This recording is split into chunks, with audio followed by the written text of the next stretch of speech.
Mari, boa noite, fique à vontade. Vou tirar minha câmera e vou colocar agora a lista de presença no chat.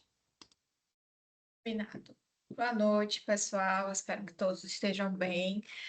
Quando eu estou apresentando, eu não consigo ver o rostinho de vocês. Então, se tiver alguma dúvida, alguma questão, pode me interromper falando mesmo a qualquer momento, que aí fica mais fácil de eu identificar também, tá certo?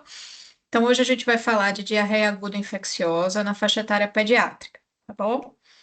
E primeiro, a gente precisa definir o que é uma diarreia. A diarreia, por uma definição clínica, é um aumento de frequência e ou uma diminuição da consistência das fezes em relação ao padrão habitual da criança. Quando a gente fala sobre diarreia na população adulta, a gente fala de mais de 3 episódios por dia.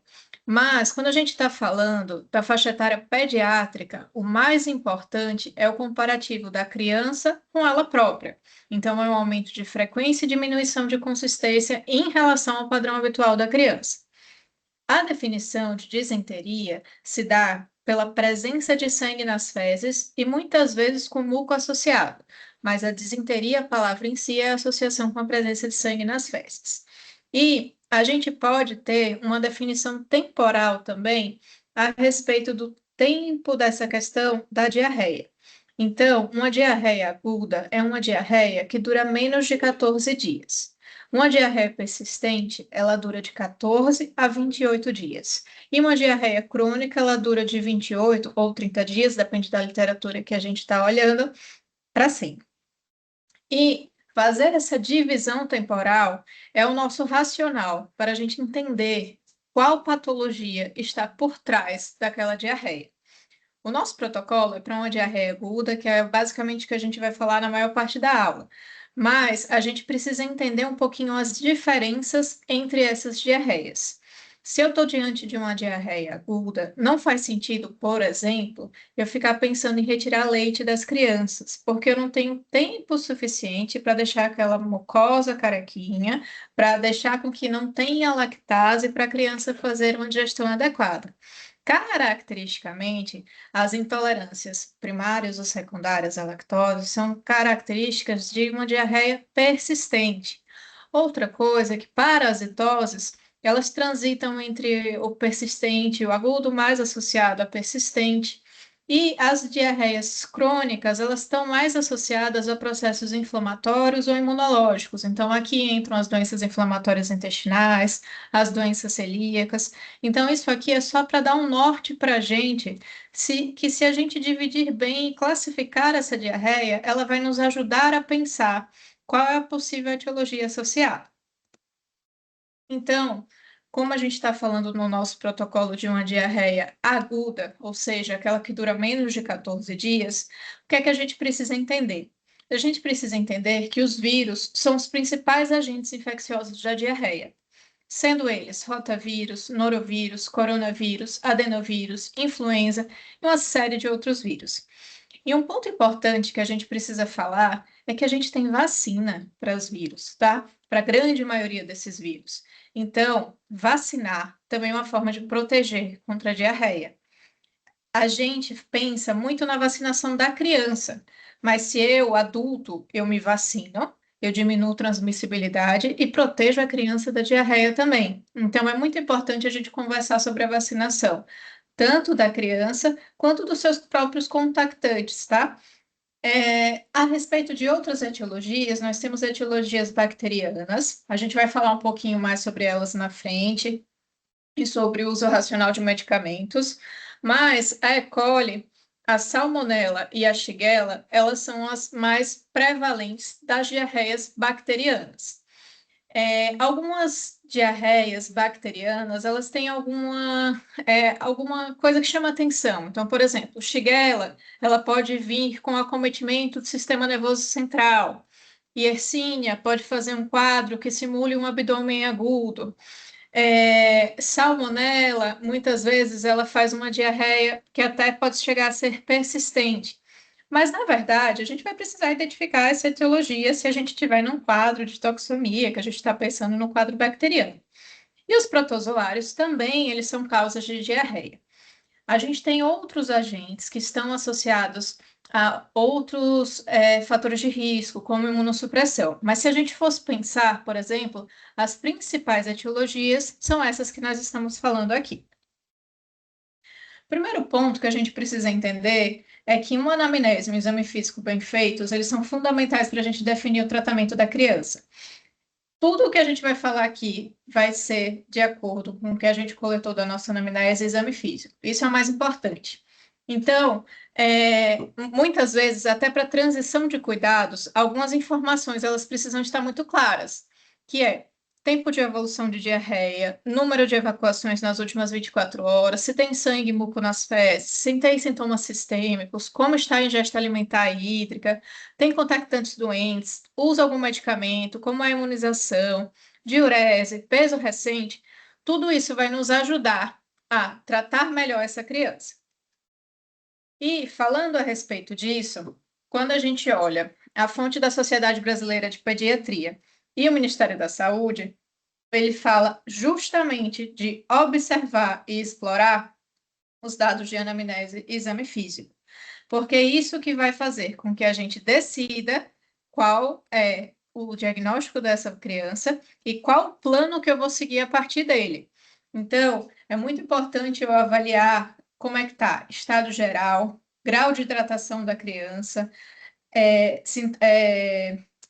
esqueci, como estão os sinais vitais. Então, essa criança está taquicárdica, como é que está pulso, como é que está tempo de enchimento capilar.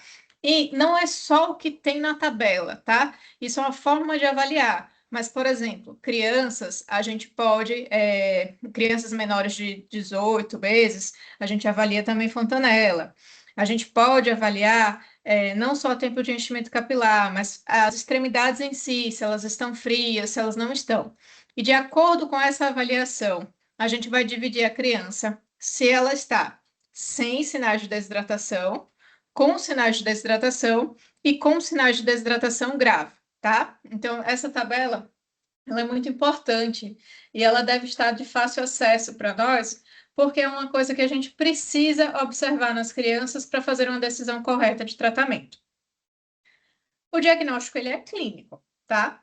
E a investigação da etiologia na diarreia aguda não é obrigatória em todos os casos. Nos casos graves, nos pacientes hospitalizados e nos casos de toxemia e no paciente imunossuprimido, a gente pode e deve, na verdade, investigar a sua etiologia. Mas eu sempre gosto de trazer um pouco de racional sobre o uso de ferramentas diagnósticas. A principal ferramenta diagnóstica na avaliação de uma diarreia aguda é a anamnese e exame físico. Qual a aplicabilidade de um hemograma e de um PCR? Se nós estamos suspeitando de um quadro de disenteria, de um quadro de toxemia, se eu estou pensando que é um quadro bacteriano que a criança vai internar, ele cabe, porque nesse sentido eu posso fazer uma avaliação e seriar esses exames a partir disso. Hemograma e PCR, eles não estão descritos na Sociedade Brasileira de Pediatria e não estão descritos no Ministério da Saúde como exames essenciais para diarreia aguda, porque de fato eles não são. Quais os exames que eu preciso raciocinar, porque eles são essenciais de fato, se eu tenho sinais de desidratação, que é isso que vai me fazer com que colha exames da criança. Glicemia, gasometria, eletrólitos e função renal. A coprocultura, ela é indicada justamente nos casos que eu tenho suspeita de infecção bacteriana. Então, se eu tenho essa suspeita, seja pela disenteria, por uma diarreia persistente, por ser uma criança muito pequena, abaixo de 2 meses, imunossuprimido, ou uma suspeita de cólera, eu tenho indicação da coprocultura. Então, desse slide todo aqui, o que é que eu queria que a gente levasse? Diagnóstico é clínico, cuidado com hemograma e PCR.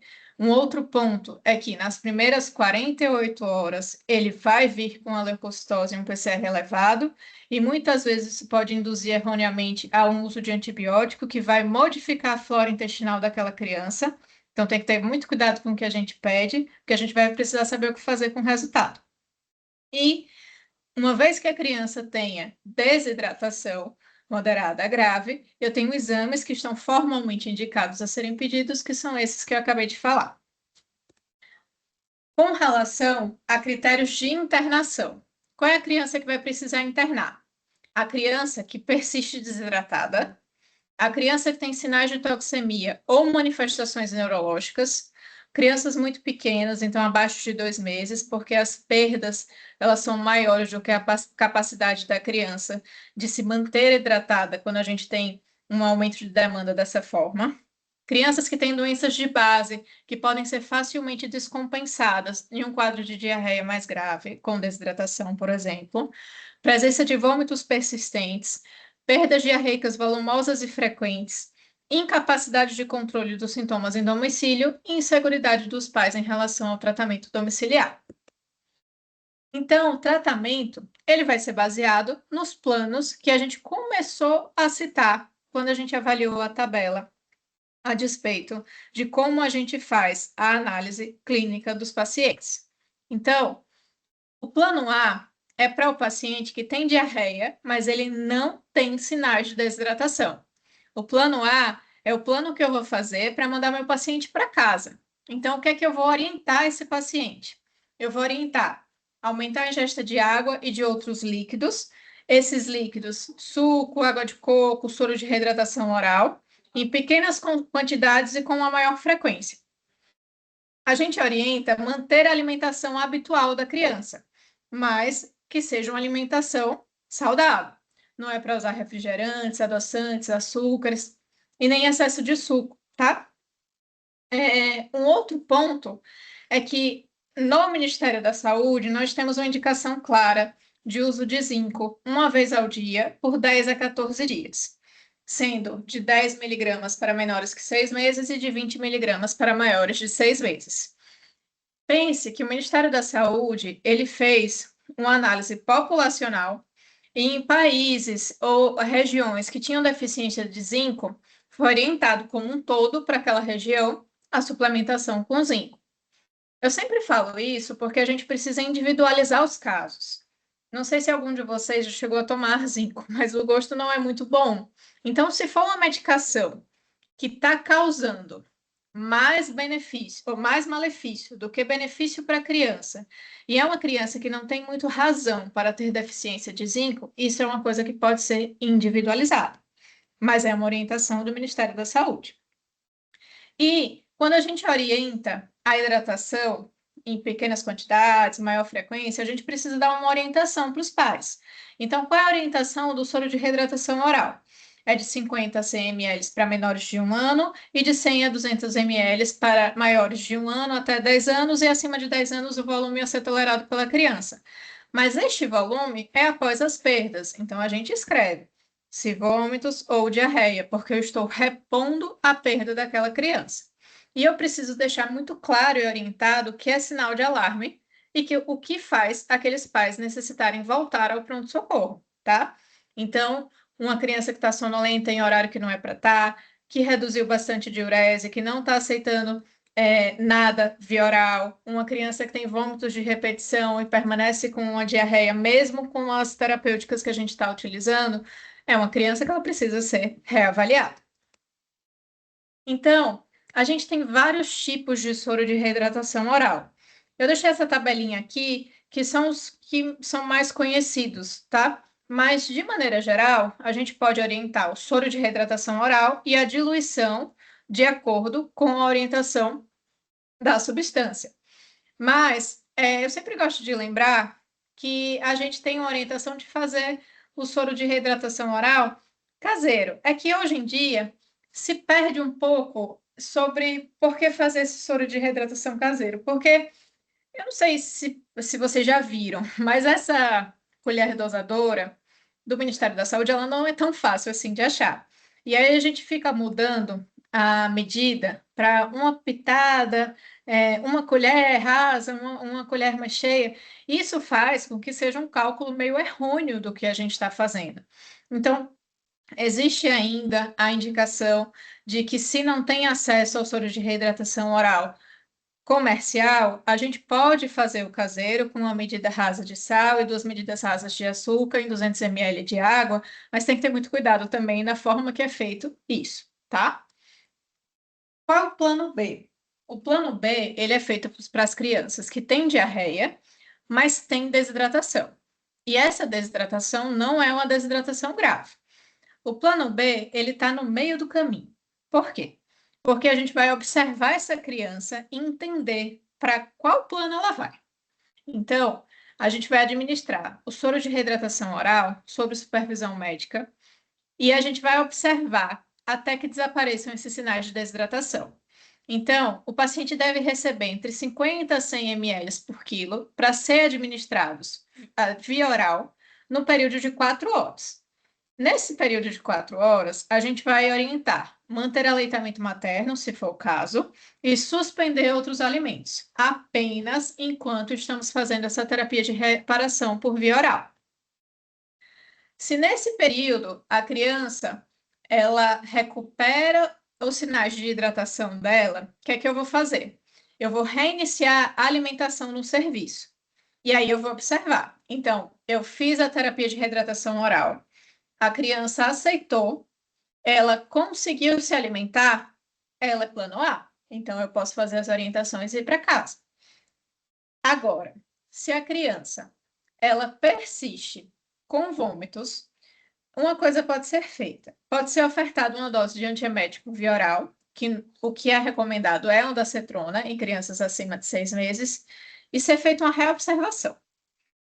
Se essa criança ela continua tendo vômitos e perdas como diarreia e sinais de desidratação, existe um adendo de que a gente pode fazer gastróclise.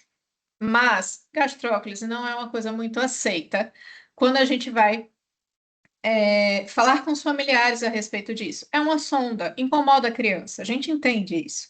Então, ela pode ser uma via para uma reavaliação, ou se a criança apresenta sinais de alarme e uma desidratação grave, a gente vai para plano C. Então, esse plano B aqui é um plano que eu estou tomando uma conduta para, nas próximas 4 horas, decidir a finalidade para onde essa criança vai. E o plano C, de fato, o que é que é? É a desidratação grave, tá? Que é a indicação formal para reidratação venosa. E quais são essas indicações? Essa desidratação grave, uma contraindicação à hidratação oral, que é, por exemplo, uma criança com ilho paralítico, com abdômen agudo, com alteração do estado de consciência, convulsão, e o paciente com choque hipovolêmico. Este paciente ele precisa ficar internado. Então, nós temos 2 fases, uma fase de expansão e uma fase de manutenção. Então, a gente vai falar um pouquinho sobre cada uma delas. A fase de expansão é uma fase mais rápida, é uma fase que eu vou tentar tirar os sinais de gravidade daquela criança. E quanto a gente usa de cada soro isotônico, ela varia um pouquinho a respeito da idade da criança. Então, se eu estou diante de uma criança menor de 1 ano, eu vou usar 30 ml por quilo em até 1 hora. Se eu estou em uma criança maior de 1 ano, eu vou usar 10 ml por quilo em até 30 minutos. E o que é que eu vou fazer depois? Eu não já vou direto para o restinho da fase de expansão. Eu vou reavaliar a criança e aí, sim, de acordo com a reavaliação, eu vou seguir com a minha fase de expansão. Se eu necessito seguir com a minha fase de expansão, nessas crianças menores de 1 ano, eu vou continuar a hidratação com 70 ml por quilo em até 5 horas. Em maiores de 1 ano, eu vou fazer esses 70 ml por quilo em 2 horas, em até 2 horas e meia. Então, a criança menor que 1 ano, eu vou fazer essa fase de expansão em mais ou menos 6 horas. Em uma criança maior de 1 ano, eu vou fazer essa fase de expansão em mais ou menos 3 horas. Quando eu falo da fase de manutenção, a fase de manutenção que ela deve ser feita é baseada na regra do Holiday. Mas a gente utiliza um soro na proporção de 4:1, do soro isotônico e do soro fisiológico. Então, a gente até colocou no protocolo um modelo de soro de proporção 4:1, só para ficar mais fácil de acesso. E a gente precisa lembrar que a gente está tendo perdas volêmicas, tá? Então, O potássio é uma coisa que a gente perde muito, tanto na diarreia quanto no vômito. Então, lembrar de acrescentar o potássio à solução é 1 ml de KCl, 19,1% para cada 100 ml de solução de fase de manutenção, mas a gente só vai adicionar o potássio se eu tiver comprovadamente diurese naquela criança. Existe o KCl a 10%, que é uma outra quantidade, mas a do nosso serviço é o 19,1%. Então, eu coloquei aqui para ficar mais fácil, tá? E alguns pontos importantes. A gente precisa ficar avaliando continuamente a criança. Se persistir sinais de desidratação, o que é que eu vou fazer? Eu vou reajustar a vazão do soro, sempre reavaliando os sinais de hidratação dessa criança e os sinais de que eu não estou encharcando aquela criança, tá? Então, pulso, perfusão, urgência jugular, hepatimetria, isso tudo deve ser visto também. Quando o paciente ele puder beber, geralmente isso acontece depois de 2 a 3 horas do início da reidratação venosa. Está indicado a gente reiniciar a via oral, porque a via oral é a via preferencial. E o que é que a gente vai fazendo? A gente vai aumentando a reidratação via oral e mantendo a reidratação venosa até que a gente possa diminuir essa reidratação venosa e o paciente puder ingerir o soro de reidratação oral em quantidade suficiente para se manter hidratado. Então, é dessa forma que a gente vai fazendo o nosso plano C e fazendo as reavaliações constantes para ajuste de prescrição e tratamento adequado daquela criança. E aqui, nesse momento, eu queria falar um pouquinho sobre o racional, sobre os medicamentos. Porque, assim, enquanto a gente falava do plano A, B e C, o que é que eu falei de medicamento? Eu falei do zinco, que é indicado pelo Ministério da Saúde por 10 a 14 dias, desde o plano A.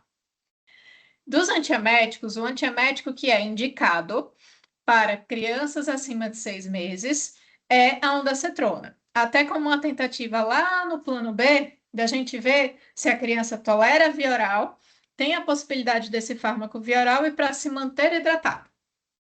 Mas antibióticos, probióticos e a racecadotrila eu ainda não falei. Então, eu tirei um espaço para a gente falar um pouquinho sobre eles.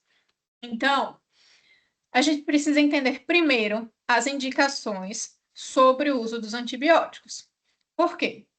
Porque o que é que a gente falou? A principal causa de diarreia aguda é viral. Então, para eu pensar em uso de antibióticos, eu preciso ter indicações para isso. Então, qual é a indicação? Disenteria, especialmente quando associada a febre ou comprometimento de estado geral, quadros suspeitos de cólera, infecção comprovada por Giardia lamblia ou entamoeba histolítica, que a gente vai falar do metronidazol, pacientes imunossuprimidos, crianças com anemia falciforme, que têm maiores predisposições à salmonela, por exemplo, portadores de próteses e quadros suspeitos de disseminação bacteriana extraintestinal, então, por exemplo, sinais de toxemia e sepse. No quadro de disenteria, a gente precisa coletar a coprocultura em antibiograma, sempre que possível. Mas, se eu não tenho confirmação etiológica inicial, eu devo sempre considerar a Shigella o principal agente envolvido.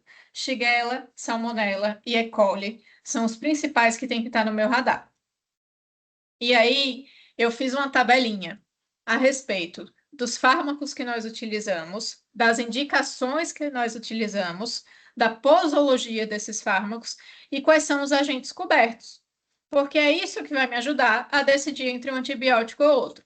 Então, se eu estou pensando, por exemplo, em Shigella, eu consigo utilizar azitromicina, ciprofloxacina e ceftriaxona. Se eu estou pensando em Salmonella, eu penso em ciprofloxacina e ceftriaxona, principalmente. Se eu estou pensando na Giardia, na entamoeba, eu estou pensando no metronidazol. Se eu penso em casos de Clostridium ou bactérias anaeróbias intestinais, eu penso no metronidazol. E essa tabelinha aqui é muito para a gente usar como um racional, mas sempre lembrando que primeiro eu preciso pensar: esta criança tem indicação do antibiótico? Sim ou não? Se tem indicação, é um quadro que você está suspeitando de toxemia, de disenteria, colha, coprocultura e antibiograma. Você vai ficar esperando o resultado? Não vai. Então, você vai começar empiricamente cobrindo a mais prevalente, que no nosso caso é Shigella, tá? Com relação ao uso dos probióticos, o que é que a gente precisa entender? Os probióticos que têm indicação de uso e que foram estudados no sentido de serem capazes de reduzir tempo de diarreia em 18 a 36 horas, ou seja, não é nada muito expressivo, mas para uma pessoa que está tendo diarreia sem parar, isso pode ajudar. Mas a gente tem 3 cepas que têm esse estudo de que é capaz de reduzir tempo de diarreia, que é o Saccharomyces boulardii, o Lactobacillus reuteri e o Lactobacillus GG. Qualquer outra cepa, ela não tem estudo, nem evidência científica para uso formal, nem pela Sociedade Brasileira de Pediatria, nem pelo Ministério da Saúde e nem pelo ESPGA, tá? Então, eu coloquei aqui alguns exemplos de nomes comerciais disponíveis que a gente tem, e a gente precisa entender que o probiótico, eu estou dando um micro-organismo lá. Então, eu tenho que ter um pouco de cuidado de não sair prescrevendo probiótico também para todo mundo. Alguns, eles têm um ponto de corte, por exemplo, o Lactobacillus GG, quando a gente está falando do Provence GG e do Culturelle, eles são indicados a partir dos 6 meses em bula só. E se eu estou pensando em uma criança prematura, imunodeprimida, que eu deixei um acesso fácil lá, um catéter venoso central, uma criança gravemente enferma, eu não devo usar o probiótico, porque eu aumento o risco de fungemia e bacteremia. A gente fala especialmente do Saccharomyces boulardii porque foi o que foi feito o estudo. Mas podendo-se evitar os probióticos de maneira geral nestas subpopulações, é mais interessante, porque a gente sempre vai pesar risco-benefício do medicamento. Com relação à racecadotrila, o que é que acontece? A racecadotrila é um medicamento, que é o tiofam, que a gente chama ele de inibidor das encefalinases. O que é que ele faz? Ele diminui a hipersecreção intestinal de água e eletrólitos, mas ele não interfere em motilidade intestinal. Então, não é que ele vai parar a motilidade, não é que ele vai causar cólica, tá? Ele vai só diminuir essa secreção intestinal. E a gente tem estudo que isso faz com que as perdas fecais e a duração da diarreia, ela pode ser reduzida em até 24 a 30 horas. Mas nós não podemos utilizar, nós não devemos utilizar nos casos de disenteria, suspeita de infecção bacteriana invasiva ou em menores de 3 meses, tá? E eu coloquei aqui dose recomendada e o máximo de dias utilizados, que são 7 dias, mas isso é o máximo. O tratamento ele deve ser suspenso depois que cessarem os episódios diarreicos, porque aqui eu estou falando de uma droga que ela está agindo só diminuindo a secreção intestinal de água e de eletrólitos, que é justamente os episódios diarreicos que estão acontecendo.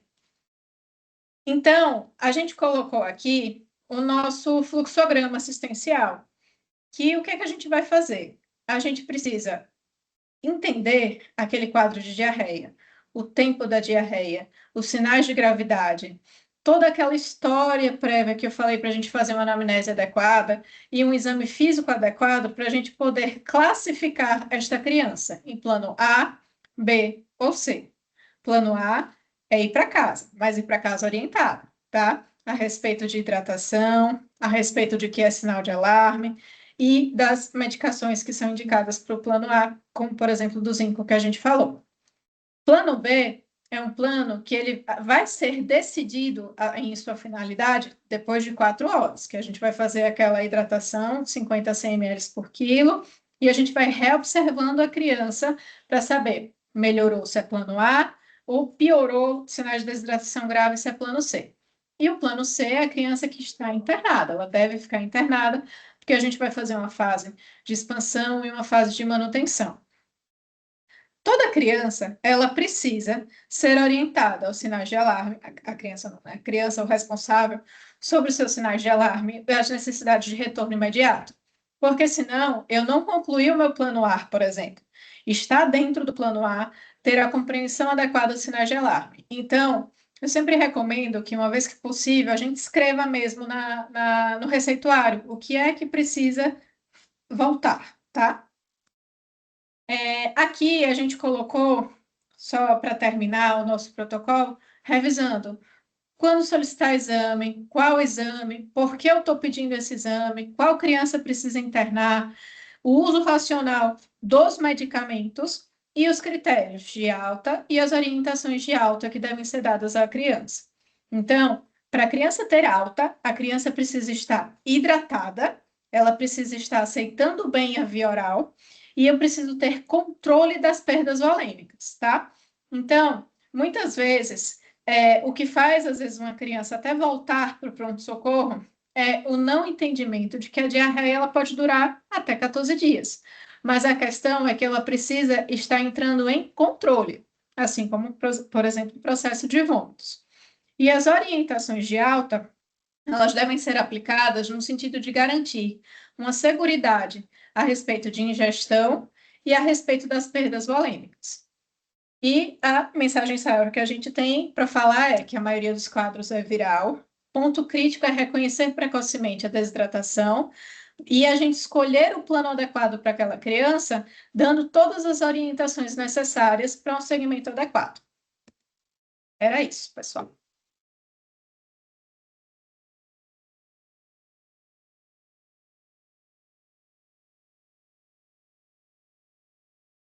E aí, alguma dúvida?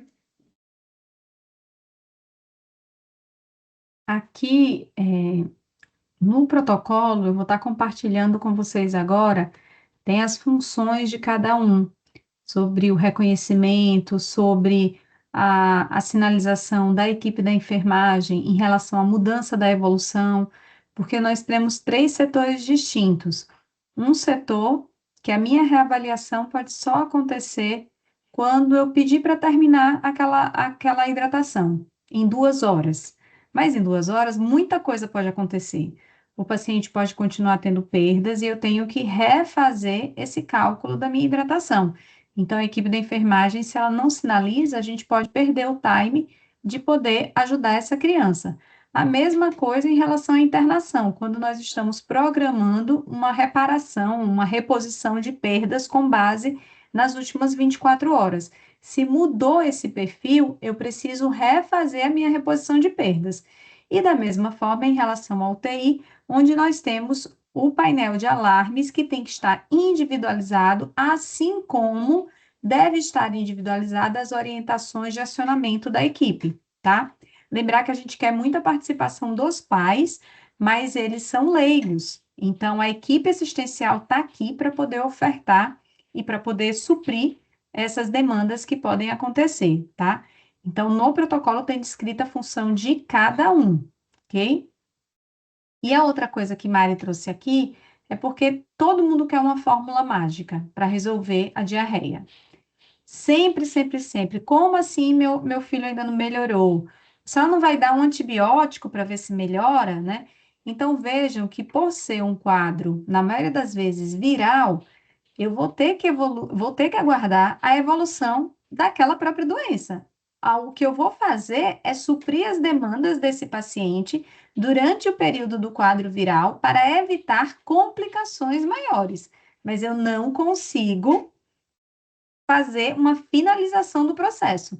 A própria racecadotrila que é utilizada, a gente fala que ela é um cosmético bem efetivo, mas assim que eu paro de usar, se o processo não tiver finalizado, ele volta a ter. E aí eu vou identificar que eu preciso voltar a dar a racecadotrila, respeitando o tempo máximo de utilização de 7 dias. Então, eu acho que a mensagem mais importante aqui é lembrar, não é um quadro que eu vou conseguir resolver com nenhuma medicação, porque 90% dos casos vão ser virais, tá? Nós temos um painel no Primavera, a gente não colocou nesse protocolo, porque é um painel que ele não é coberto nem pelas agências de saúde, e ele tem um valor elevado, mas ele pode ser sim realizado. O valor elevado que eu estou trazendo é de R$ 2.300. É um painel onde a gente faz uma busca de qual é o agente etiológico, porque isso pode favorecer ou orientar melhor o nosso tratamento, né? em casos graves. Só que ele só pode ser coletado se for em fezes líquidas. Se não for em fezes líquidas, não adianta fazer o painel. Lá no TASI está escrito painel molecular para gastroenterites, tá? Mas ele precisa ser coletado em fezes líquidas e é um exame não contemplado pelas agências de saúde. Então, a gente necessita estar informando e validar se vai fazer diferença nesse tratamento ou não, mas é um recurso, principalmente quando a gente tem famílias mais ansiosas ou quando a gente tem casos mais graves naquelas primeiras 24 horas.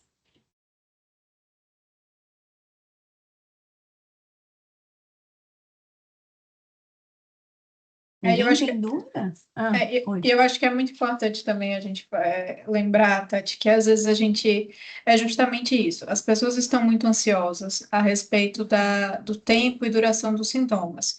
E muitas vezes isso gera ansiedade na gente, no profissional, de prescrever medicamento. Mas a gente precisa ter muito cuidado no que prescrever, porque até os probióticos, por exemplo, eles têm contraindicações. Então a gente precisa ter muito cuidado naquilo que a gente está prescrevendo até para alinhar as expectativas e acabar não gerando maiores riscos para aquele paciente.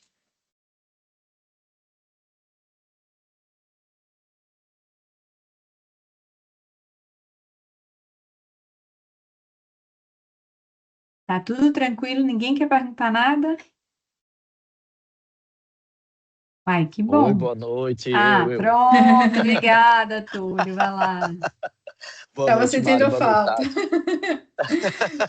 Então, é porque eu Tudo tive bom. que sair rapidinho, aí eu acompanhei quase tudo, mas eu me perdi um pouco nas informações do plano B, onde a Certo. gente, no plano B, a gente também tem a terapêutica da gente utilizar o soro de reidratação oral, né, para avaliar a ingesta do Isso. paciente naquelas primeiras 4 a 6 horas, né, e aí a Uhum. gente faz, e a gente decidir para onde o paciente vai.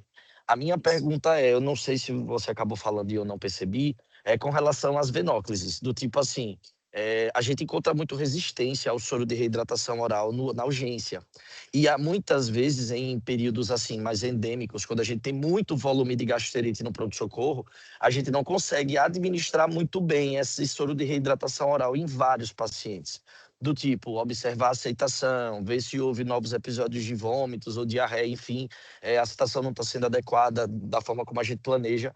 Aí eu queria saber, assim, se, por exemplo, essa regrinha das 4 a 6 horas, 50 a 100 ml por quilo, se ela poderia ser tipo assim, evitada mediante percepção de que o paciente não vai conseguir ingerir oral e já partir para a venóclise de uma vez, assim, já partir para essa hidratação venosa.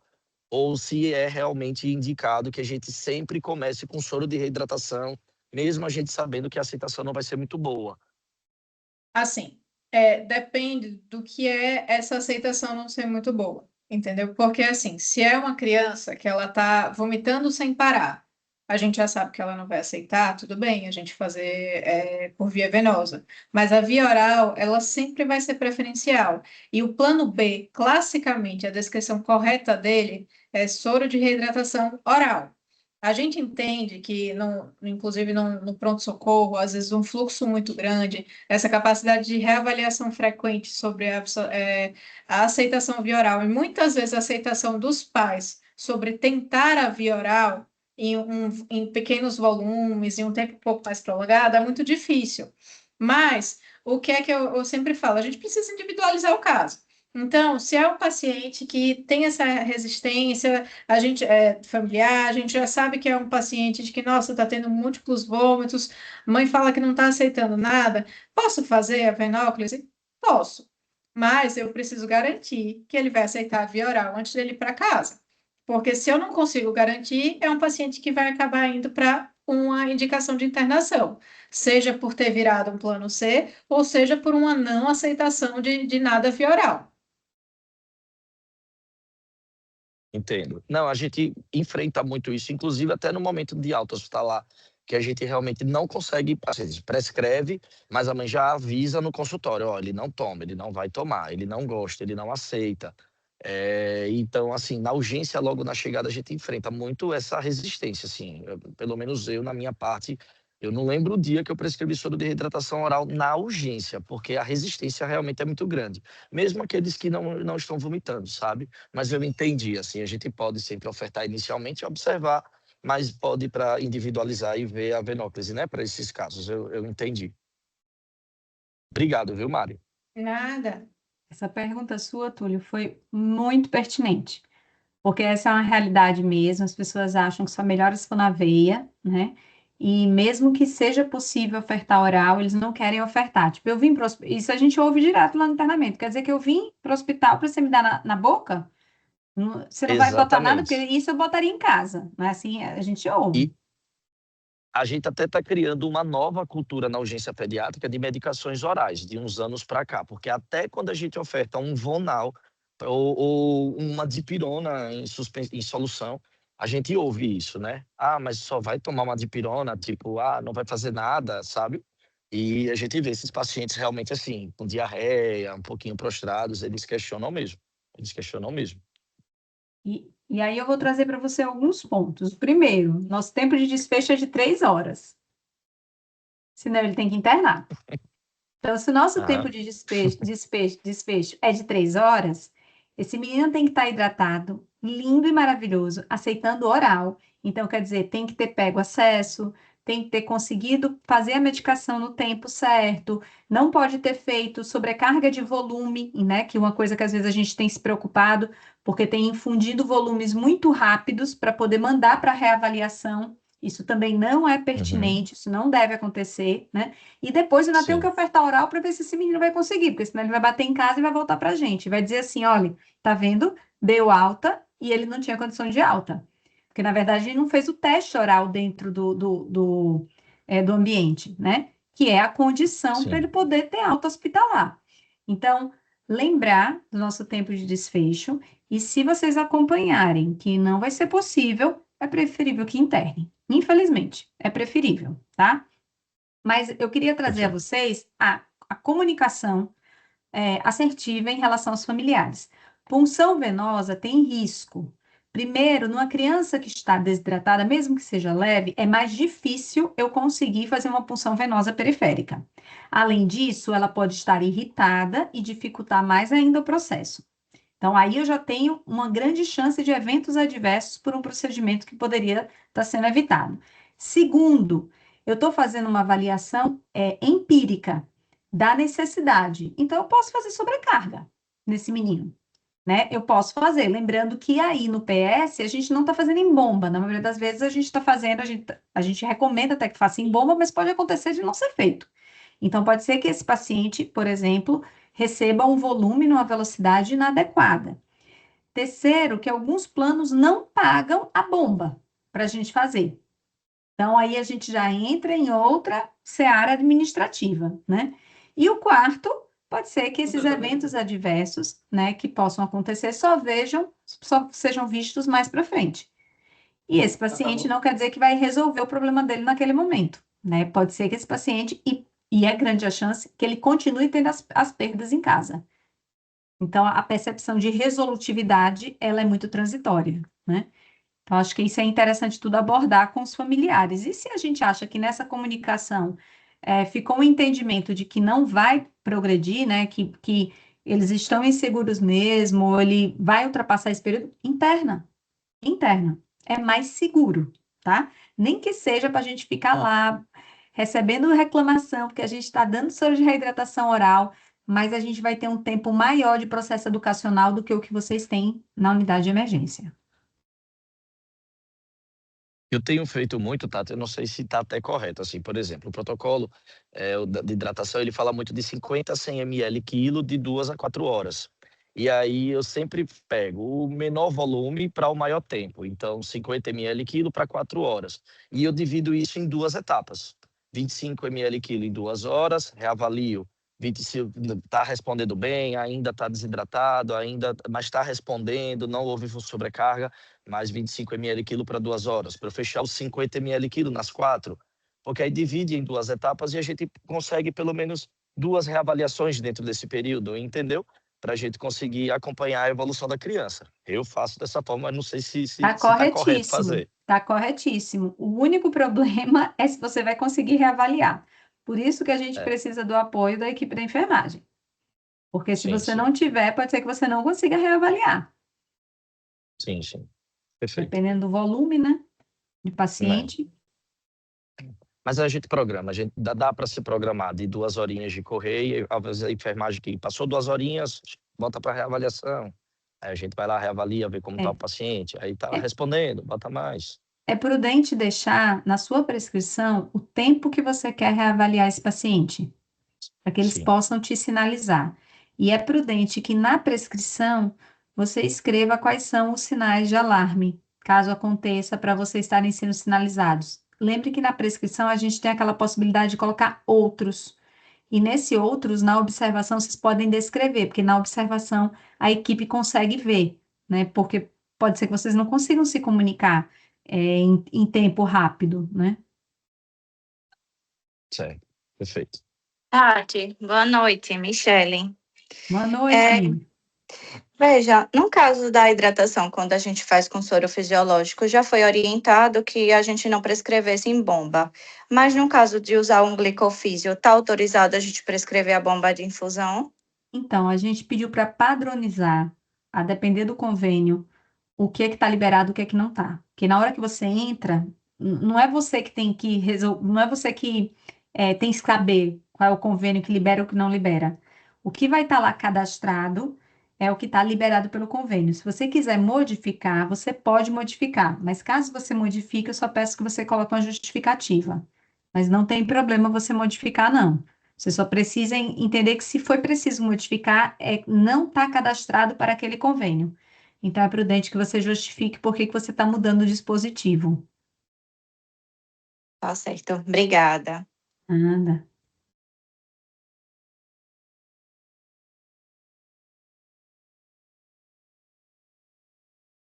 E aí, galera?